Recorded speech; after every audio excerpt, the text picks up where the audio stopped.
Thank you for tuning in to the Community Spotlight. It's a pleasure to have you watching the program today. We have an awesome guest in the studio, and today is about motivation and bee power. Who are you, and do you have bee power? In the studio with me, we have Lady TAMIKA, who's also an author. She's a radio host. She's a TV host. She's a jack of all trades in one. So we're going to get enlightened by what she shares with us today. How you doing, Lady TAMIKA? Hello, Atia. All right, so I just gave you an introduction, but why don't you give the audience some of your background? Okay. I am a mommypreneur, an author, a spiritual power coach, and the host of the Bee Experience, which was on WGIV. Took a little hiatus just to regroup. Sometimes we just got to center ourselves again, so needed to step away so that I can really be in tune and in line with what really God wants me to do. So that's who I am. Let's talk about the spiritual coach side, and you also had told me previously you're a life coach as well. Mm-hmm. Is that one and the same, and what exactly are you coaching folks on? It really is. I consider myself a spiritual power coach, meaning that there will be a spiritual side to it. We all are spiritual beings, even though we act like we're just so physical, but we're really spiritual beings. And why power is acronym for personal ownership with exact results. So you get to own your own power with exact results. I help to guide you through that process. And that's what spiritual power coaching is. Personal ownership, that's powerful all in itself. Can you elaborate on that? A lot of times what I recognized was that a lot of things in life, we kind of pass ownership off at other people. Someone will say, well, I didn't grow up with a father, or I grew up in this kind of environment. I didn't know this, that, and the other. But we all have personal power, and we just don't use it. You know, if you sit back and you kind of evaluate your life and you say, okay, what's going on with my life? You have created this situation.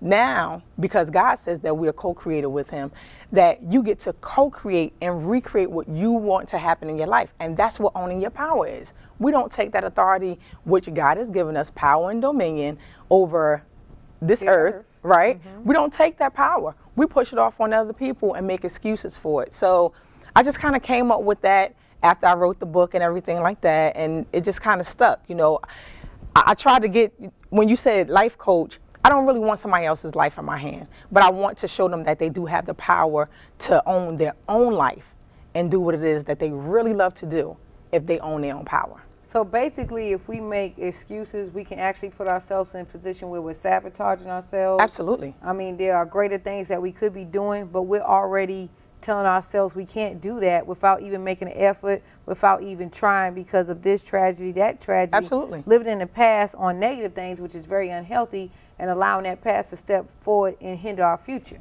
So let me just be a little transparent. Okay. Recently went through a transition after I kind of felt the need to kind of step back from the radio show for a minute. And I was struggling with it. But the more that I was struggling with it, I wasn't going with the flow, how God was flowing with me. I was causing a resistance, which was hindering some stuff because I would not stop.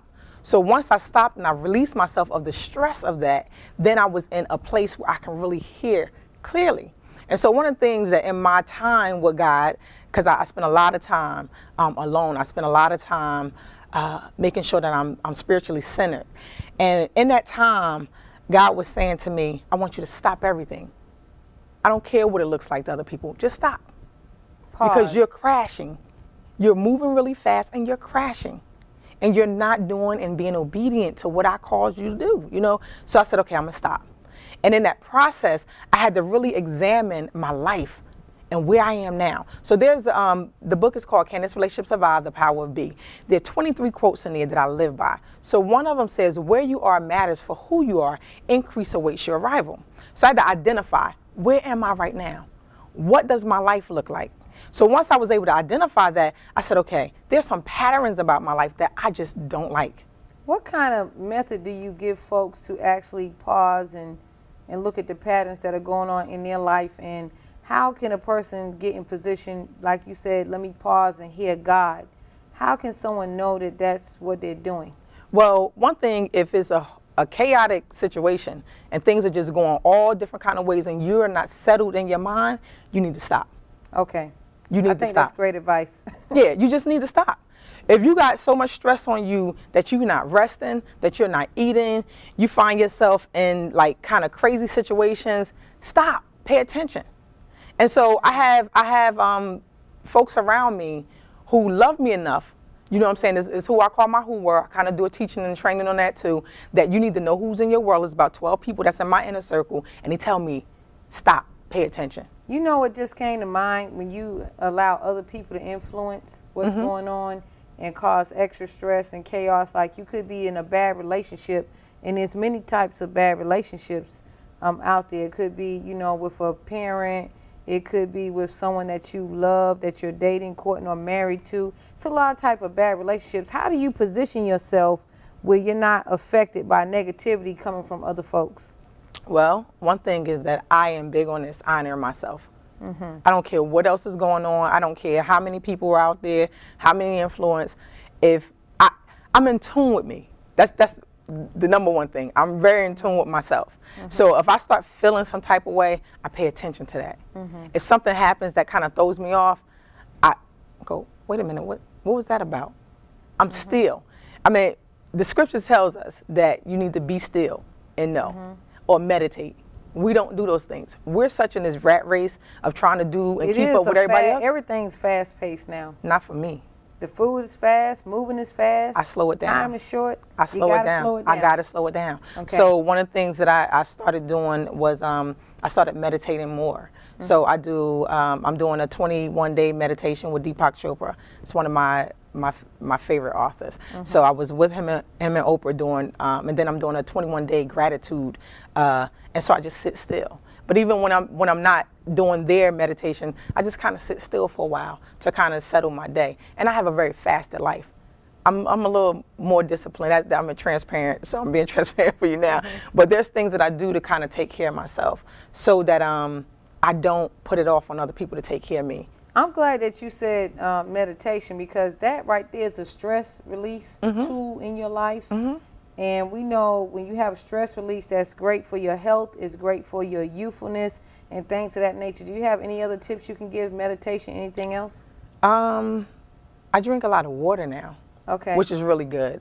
Sometimes we're not giving the body what it needs. This is the second time I heard that today. Drink all your water. Yes. Shout outs to Sonya. Let me tell you, my back was feeling some type of way today. And I was like, did I drink some water? And I just started drinking water, and believe me, it just relieved the pain. Sometimes my headache, like I'll go sit with one of like a health person, and they'll be asking me this, that, and the other, and I start telling them like, well, you know, I started taking this, and then I stopped because this, and they go, well, you know more about your body, because I do. I pay attention. I know that certain times I am not being myself. I double up on some fish oil pills so I won't snap out, because balance out your hormones? To balance out my hormones. You know, I do things like that because this call that I believe that God has on my life, it takes a lot for me to be her, is what I call my be. It takes a lot. Whenever my phone rings, it is just not a normal call. I'm actually coaching. And so I have coaches who coach me and telling me, this is what you do. This is your profession. You got to stop giving this away for free. So now mentors. Yeah. And is your book like a mentor? My book is a spiritual journey, and it's a guide for others to find their authentic be power. So, one of my good friends and mentors said to me, you will know your own truth. And no one had ever told me that before. And I said, what truth?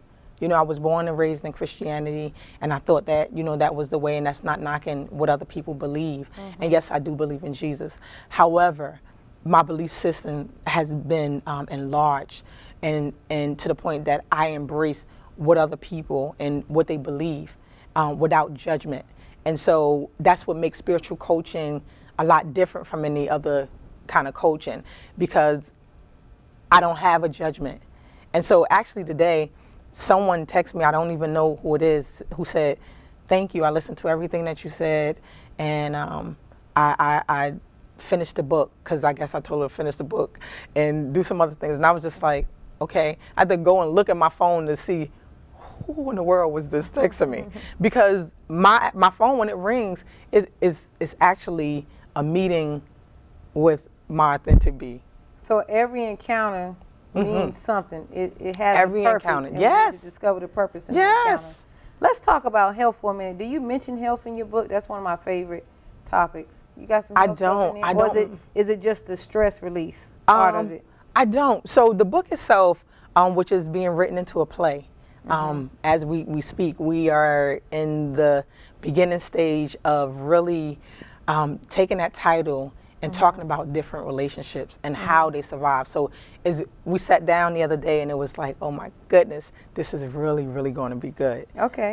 So I'm stepping into I'm a whole nother excited. area. Yeah, it is really going to be good to be able to show the dynamics of different relationships. And so that's one of my big things. I really am a relational person. Like I just told you off air, that I don't think that I met any strangers. I don't have strangers in my life. You either a friend or you're almost in the sisterhood with me or whatever, and I embrace that. So my judgment for people is that I don't have judgment. If you are not close or in friend type with me, it's because you really removed yourself from me, not because I removed myself from you, because I'm consistent in who I am. I think that's a key thing there. Folks are not consistent. They switch with whatever environment, and they don't, they try to be this person in front of some other people. I don't think that's good. I think you should always be yourself. Yeah. But you have to figure out your be. Absolutely. In you order have to to be figure yourself. out who you be. All right, so just give us a summary in a nutshell, some of the key subject titles or chapter titles in the book. Okay, so the book starts off with a letter to my biological father, who was not a part of my life at all. It's a lot of people's stories. Absolutely. So it dispels for those who say, oh my God, my dad has not been in my life. I thank him, which is unusual for people because some people are mad. I thanked him for just being a seed. If that's what you called yourself to sometimes do. it's a purpose why that person's not in your life. And I'm fine with that. Everybody's not a great influence. And that's my point. So folks don't know how to make peace with what is. If your father was not in your life or your mother was not the mother that you wanted her to be at peace with that. And know that God has someone in line for you to be that person for you. So this goes into mentors. This go into And also family is not blood. It goes into It's blood, but there's another kind of family. spiritual family. Yeah. I mean, I'm 855 miles away from everything that I know here in Charlotte. I have a village of family who loves me, who appreciates me, who celebrates with me, who help me with my children. Like, so I'm not alone. And that's one of the things that God had to get me to understand, that I am always with you. And I'm always sending folks for your greatest and your highest good. But you need to pay attention, Tamika. Some people come in your life for you to be a teacher and a coach to them. You know, you just said something key. My mind went into folks that are introverted and isolated, and they don't like to deal with people. And I think that, part of life's journey is to be able to deal with people and interact with folks. What would you share to the introvert? So I have to tell you this little secret. You used to be one? I am very introverted. Really? Yeah. I can't tell. I know. Now, how come I can't tell? Because most people don't see that. When I am, it's like what Beyonce says, that, she's Sasha Fierce when she steps on stage. That's the other part of her. That people, is who she is when she has to be that person. So when I have conversation with people and they say, you told me something, I don't remember because it's my B. And God just said to me recently, stop switching off between the two of them. I know that you can be in a crowded room and you really don't want to, you don't have to mingle with people and you'll be okay. But I have created you in a special way to touch the lives of people. And that's who I found when I found my B. God said, Tamika, you sit on the corner of First and Main. Is the scripture in the Bible that talks about Proverbs 8 woman, the wise woman. Some of the wisdom that I have, and this is not tooting my horn, this is giving all glory to God. Some of the wisdom that flows through me is not stuff that I've ever studied. I don't know where it comes, well, I know where it comes from. Divine? Yeah, it's divinely in there. And I say things to people and they go, oh my God, I can't. And I'm like, I want to say it's really not me. That was just your encounter with my B. Give us a description of your B. Oh my God. Well, I'm gonna tell you, you've met her because we've had many encounters I met together. all y'all. Yeah. Now that's funny, right? Yes, you have. She's the most inspiring person. And you see that when you see me. Always looking for good in individuals. She's she's non-confrontational. She's very peaceful and she's very loving, and she'll give beyond giving. You know, that kind of those traits are traits that we all should absorb, and when you encounter certain situations, you look at them differently. We all have B. When God said, let there be, there was no question about what it was going to become. So the word be itself, and I'm doing a revision of the book because I need to explain that in detail because folks were kind of like, well, what do you mean by B? If you look at the alphabets, B is under 2, E is under 5. Put them together, spiritually, is a complete number. We are complete. 7. Yes, it's 5 7. + 2. Yes. Before everything that you ought to be or you should be in becoming is already there. You don't have to say, oh, because this happened to me, molestation, my relationship. What?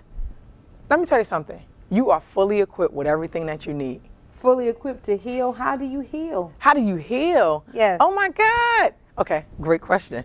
I spent almost 3 years healing after my divorce.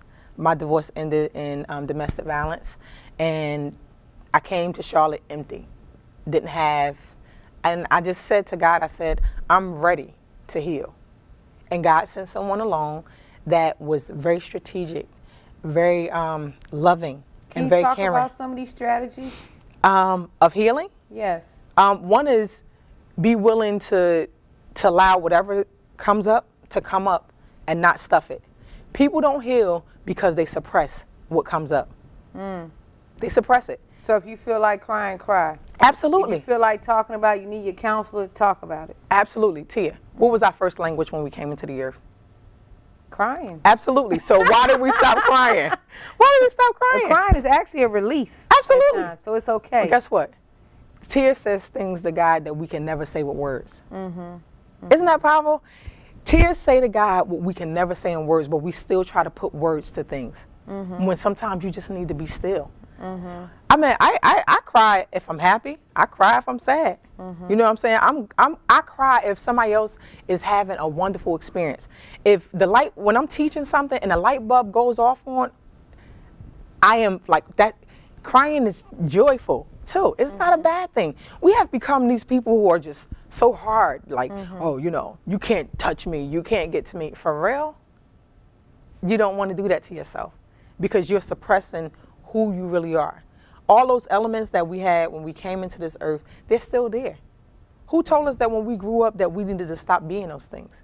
Because it's so far from the truth. That's not you being your true, authentic self. I don't wait for someone to tell me that they love me for me to say I love them. I think sometimes, Lady Tamika, people get programmed. And when I say programmed, for example, let's say you had someone very dear to you in your life and they made a comment to you, you absorbed that. Let's say, for example, you could sing and they said to you, I don't like your singing. And sometimes people allow words to manifest and defeat them. Words is life. How can you overcome that? First of all, I tell you this little secret that I learned. Most of the stuff comes from Bible because that's all I knew growing up. There is a scripture in there that says, you shall have what you say. And so I believe that. Absolutely. So if you say something to powerful. me that I don't like, only thing I need to do is say, you should have what you say. I send that back to the sender. But you know what I do? I say either out loud or in my head I reject and I repel that. I don't receive that and I keep on moving because people can plant seed in you. They can plant good seed. They can plant bad seed. Is this in your book? It is. There's a lot about the seed, and that's why I started off talking about my biological father. And whether or not you want to water it. Absolutely. Let me tell you something. If you go to plant a tomato, that seed that's in that tomato will give you the root, the stem, and the tomato. It's all there. That's what I mean about you being who you are. It's all in there. But we're not good at cultivating things or allowing things to mature. And so sometimes people think that just because things happen to them in their lives that they can't go beyond that. But you can. You can. That's why the book is broken up into 3 parts. It's called Begin, believe, and become. Because your beginning is the seed part, but what you believe is the other part so it touches the spirit, soul, and the body. It's very spiritual, natural. It's a journey. I know you love this book, so I'm going to ask you a question. I don't know if you can answer this question. I will. What's your favorite part, or what part of that book stands out to you personally the most? Oh, man. Okay. So. I have all favorite parts. No. This is my all-time favorite quote of my book. My friend Nadine, my sister girl, Nadine Jenkins, told me this in grad school. And it was one of the most powerful things she could have ever said to me. She said, Tamik, because that's what she called me, Tamik, trust your spirit, she'll never lie to you. That's my ultimate. That inner voice? Yes. That trust that being you. Ignore. Yes. And we don't do that. We don't do that. There's certain things that I know that I gotta trust about myself. One of my friends here, Mahif, said to me, when you gonna know something? Believing is different than knowing. Belief has some doubt in it. But when you know something, like we know that we sat in this chair and it was gonna hold us, can't nobody change you from that. That's true. And I tell people all the time, I know who I be. My dad helped define me from a little girl. That's powerful though. So what did you say to your dad in this letter? Well, the first one, so there's a distinction. My biological father, I said thank you to him, and I signed it as Teresa's daughter, which is my mom's name, and her daughter. But there was a man who stepped up and fathered me and became my dad. And he is a phenomenal man. He confirmed me and defined me and affirmed me from a little girl. He told me, he said, young lady, you are special, you're different, you're not like everyone else. I love you. You know, he was like, you're going to be better than. And I used to say, why you tell me I'm better than? He said, because your consciousness needs to be better than. Not that you need to be better than people, you just need to think better and higher and greater in your thought process. So, and once he told me that, which is this was part of the healing process too, Tia. When I got here, my dad called me one day and I was talking to him. I was having a rough day that day. And I said, Dad, can you tell me what you used to tell me when I was a little girl? And he said it like as if I was the little girl sitting on the console in his car before he would take me home every weekend. He said, you're special, you're different, you're not like everyone else, you're better than, and I love you. And I just cried. I needed that to break because sometimes we forget what was spoken to us. Now that was a seed that I needed to keep because it just helps me in my confidence level. I don't need for somebody to tell me, oh, you're pretty. Because my dad said I was pretty. I was already pretty when he told me when I was a little girl. You know what I'm saying? So it's important as parents that we do that too, that we make sure that we affirm and our instill children. self-esteem in Absolutely. our children. Yes. So you mentioned you raising your consciousness. How do you recommend folks to do that? One is whatever spiritual belief you in. Step fully into it. The scriptures are true. God's word will not return to God void. What you call God is your own personal business. Raising your consciousness is being able to put yourself in a place that you can spiritually hear what God is saying to you. God talks just the way that we talk. You know, some people say, oh, it's not audible. Maybe it's not audible to you, but I can hear very well. You know, I think sometimes when in a situation like that, you're being trained to hear that part of yourself. You know, let's say, for example, you hear that little voice and says, don't do this, and you do it anyway, and you get a bad outcome. I think sometimes you're being trained to hear it, so next time you'll listen. Absolutely, absolutely. All this. Yeah. See, the one thing about life is it's a big experiment. We're all experimenting here. And the law of sowing and reaping, what you put out, you get back. I believe Oh, it comes back. Whatever you put out, you definitely gonna get back. I believe it. So all of those things are true. But if you think that you're exempt from any of this stuff happening to you, it will happen. Yes. It will sit happen. back and watch. Absolutely. But see, people don't believe what they don't trust what they believe, what they say they believe in. The scripture tells them also to meditate. You don't hear people meditating, you hear them praying. How you expect to hear God if you talking? God ain't gonna talk over you. You know what I'm saying? God is patient with us. God is the highest degree of love and the greatest expression that we can ever experience. I want a testimony from you of someone that has read this book. Give the title again. And maybe did you give a book to someone or they purchased this book and they came back and they gave you a great testimony? Share that with us.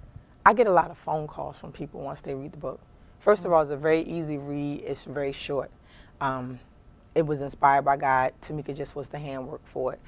And I would get these calls from people and say, I didn't know that this happened to me. And I go, Self-examination will tell you I didn't some know. stuff. Yeah, I didn't know that this person violated me, and I did not know that this was actually a violation. You know, but I want to tell you something that kind of goes with the book, kind of goes with coaching, because it's a testimony. A young man that I know, I used to run a group home up in New Jersey. I've been knowing him since he was probably like 13 years old. Went off to college, went to the military, and found himself in California. Okay. Okay. He called me 2 years ago, and he said, I had the same phone number for about 10 years. So he said, if I knew that I can talk to anybody, I can call you. Now, when you say, who is my B power, right? So he calls me and we're talking. I'm saying, hey, you know, how you doing? And he says to me, I'm sleeping in my car. Wow. He said, I'm homeless. Wow. And I said to him, really? He said, yeah. He said, I don't know how I got here. And I said, you created it. And so I began to step into my God-given B and started sharing some things with him. And I can remember one of the things I said to him, I said, I want you to start being grateful. Even though you're in that car, I want you to start being grateful. And so in the process that he became grateful, do you know that within 2 days he called me, he had a job interview. Do you know that within that month, he had his own place? He wrote it all up on Facebook recently. I didn't even know that it was that deep that he was going through. And it just blessed me so. So sometimes we don't know how much of a blessing we're being to someone else. And we just need to be ourselves. We need to be who we're created to be. God is amazing. I think that's an awesome testimony. We appreciate you for coming on the program today. I'm pretty sure folks are going to learn a lot and examine themselves and just kind of see how they can better themselves and be grateful for everything that God has blessed us with. Even when the situation looks bad, no matter where you are, you can still come up. Thank you for watching the Community Spotlight with Atia Harris.